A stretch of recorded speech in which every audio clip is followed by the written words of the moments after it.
Hello everybody, welcome back. On this video, we're discussing a legal topic. That's right, this is not a technical discussion. As much as I like technical discussions, today we're talking legal, and we have Yitzy. Yitzy, welcome to the show. Thank you, Nick. So today we're talking about clawbacks.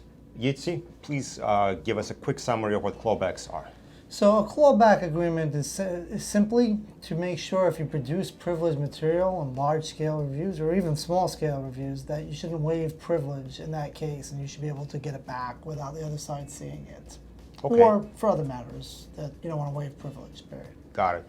And what we have here today is an interesting case where privileged documents have been produced and they were clawbacked later. Okay, so generally in clawbacks, the idea is you can claw back the documents and then it can't be used. So you're not allowed to review the materials. But what happens if it's clawed back and one party wants to challenge the other party saying this is not privileged materials and basically challenge the privilege assertion? Right, so how did they know it's not privileged material? So that's a very interesting question, Nick. So it raises an ethical issue because if they not reviewed the materials prior, they're not allowed to review the materials. Once they claw it back, and they've had some cases where the guy was asked to claw it back and the decision actually discusses that you're not allowed to read it, that violates the ethical rules. But if you read it beforehand and you want to bring in a challenge to the assertion of privilege saying that I want to introduce the contents to show that this is not really privileged and should be able to be clawed back. Yeah. This decision said that you could, and this is a little different than other cases. Normally there's written in the federal rules that you have a clawback. They had a specific agreement. The agreement had conflicting terms. If I could read just briefly. One of the terms is the receiving party will make no use of the information contained in the privileged material or further disseminate the privileged material regardless of whether the receiving party disputes the claim of privilege, which sounds like no use at all.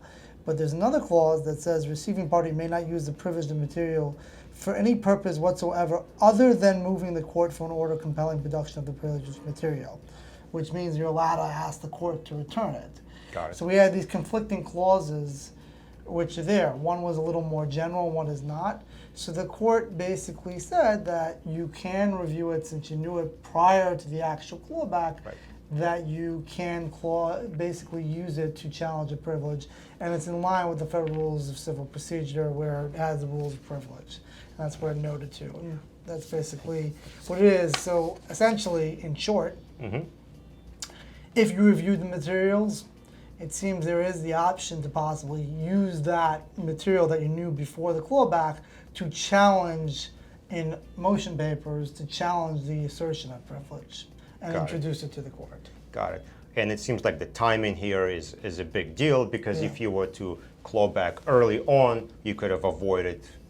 Right. I mean, generally, you're hoping to avoid clawback altogether. Yes, yes. But if you have to do it, you got to do it right away. Right. You got to do it right away, and that's an interesting point that could come up if you don't claw back in time. It could come back to bite you if it's really not privileged, or it's debatable whether it's privileged.